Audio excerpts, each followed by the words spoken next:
como que você resume a sustentabilidade para o grande público? Como é que essa palavra, que ao mesmo tempo que ela parece muito fácil de ser entendida, nem todo mundo sabe identificar exatamente o que ela significa? Então, na verdade, a gente tem várias definições para o termo sustentabilidade, né? Tem muita definição. Eu acho que é por isso que tem essa complexidade das pessoas entenderem o que é sustentabilidade. O que é sustentabilidade? Eu parar de usar um copo descartável e usar uma caneca como essa? Também é sustentabilidade. Então, a sustentabilidade seria o uso dos recursos naturais, dos recursos disponíveis que nós temos, mas de uma forma racional, para que as gerações futuras também possam usufruir dos mesmos recursos que nós usufruímos, né? Porque senão seria egoísmo da nossa parte poder usar esses recursos agora e que os nossos filhos e netos não utilizem esses recursos também. E quando eu falo de recursos, a gente está falando, por exemplo, da água. A gente vive uma crise hídrica em várias partes do mundo, né? E eu não estou falando que vive crise hídrica e que a água vai acabar. E aí o pessoal já pode esquecer, a água nunca vai acabar, né? Opa, a gente tem isso aí como uma informação importante, porque até quando eu dou prova de meio ambiente, eu sempre coloco essa pergunta, porque nós temos no planeta os ciclos biogeoquímicos, e um desses ciclos é o ciclo hidrológico. Quando é um ciclo, ele não tem um fim. Então a água ela sempre vai se manter no nosso planeta, né? A água lá atrás que, né, os primeiros organismos utilizaram, essa água nunca acabou, ela se mantém dentro de um ciclo.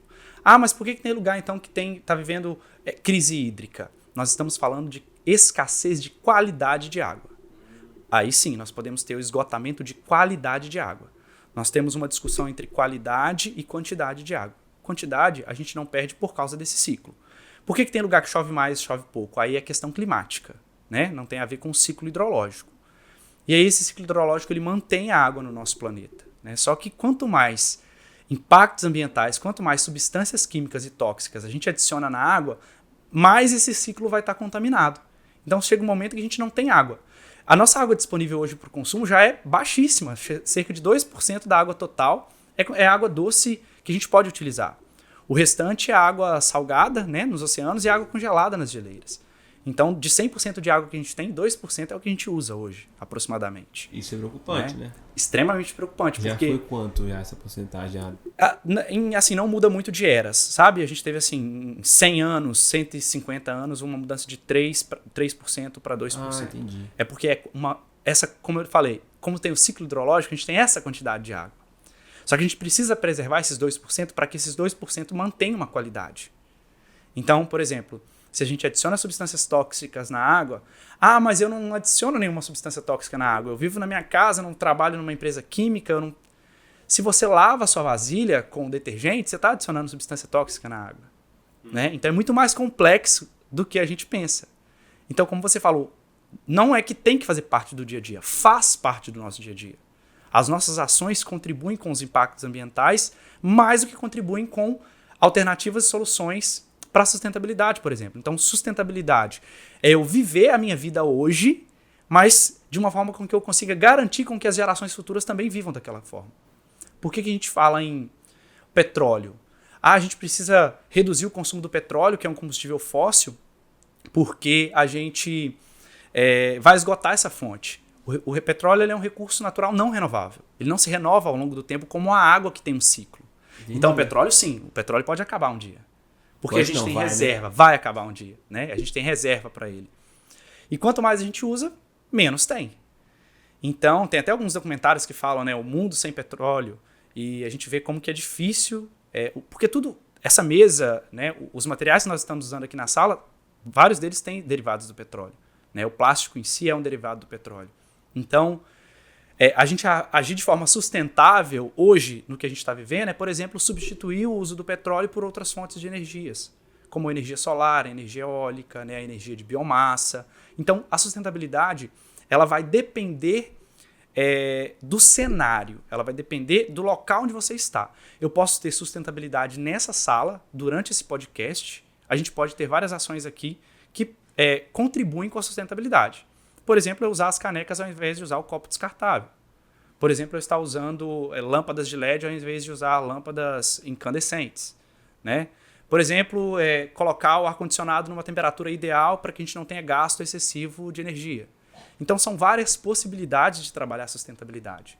Por isso que, às vezes, as pessoas têm medo de trabalhar com sustentabilidade, sendo que são ações simples que a gente pode fazer no nosso dia a dia. Então, para uma empresa, para uma escola, para um hospital, para uma cidade, para um estado, para uma nação, é possível trabalhar a sustentabilidade. É usar os recursos naturais de forma que a gente mantenha esses recursos para as gerações futuras. Tô pensando aqui, eu acho que é uma ligação quase que direta.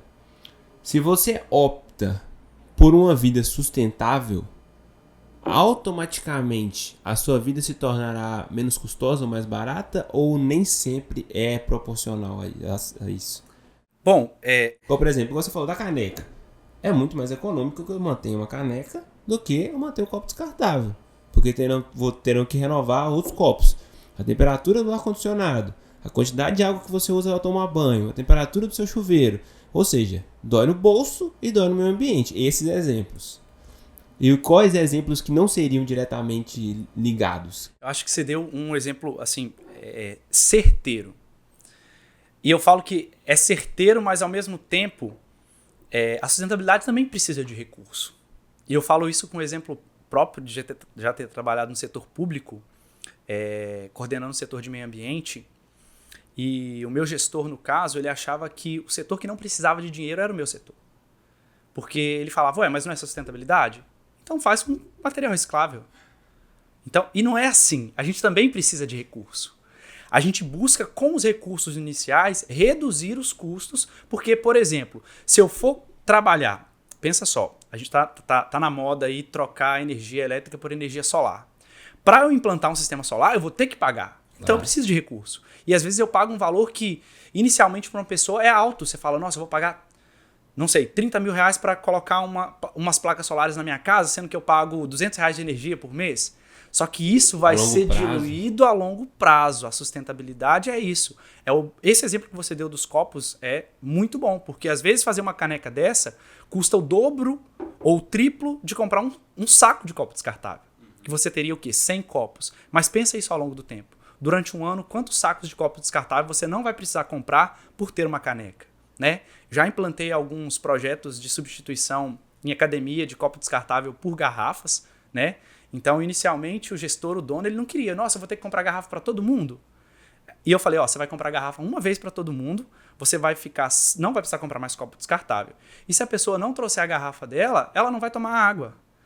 Mas eu falei, olha, a gente precisa também mostrar que o meio ambiente, a sustentabilidade, não é uma coisa que se der para fazer, faz, né? A gente precisa mostrar que também é importante. Então você vai tomar água se você trouxer sua garrafa, porque isso é uma ação de sustentabilidade, né? Então a gente precisa também começar a mostrar isso para as pessoas. Não é simplesmente falar que o seu setor de meio ambiente, então vai fazer isso com papelão, né? Então vai fazer isso aí com o que está sobrando. E não é assim, a gente precisa de um investimento inicial, a gente precisa de recursos sim, para as questões ambientais. Eu já tenho trabalhado com algumas empresas também que têm investido pesado na questão ambiental, porque ela não traz só a sustentabilidade, mas ela traz também o quê? Uma imagem para o mercado, né? Ela mostra para a sociedade que ela é uma empresa que se preocupa com as questões ambientais, né? Então não é só para atender a legislação, é também porque ela se preocupa com o meio ambiente, de certa forma. Entendi.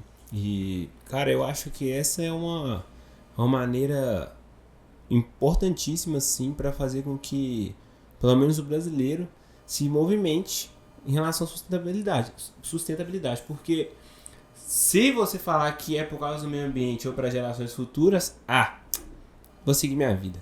Exato. Mas agora, se você aplicar sustentabilidade na sua vida, na sua rotina, você vai pagar mais barato. Exato. Sua conta de água, sua conta de luz, elas vão ser mais baratas. Vai ser mais barato. E aí, se a pessoa vê isso, porque acredito que aí sim bate na dor da pessoa.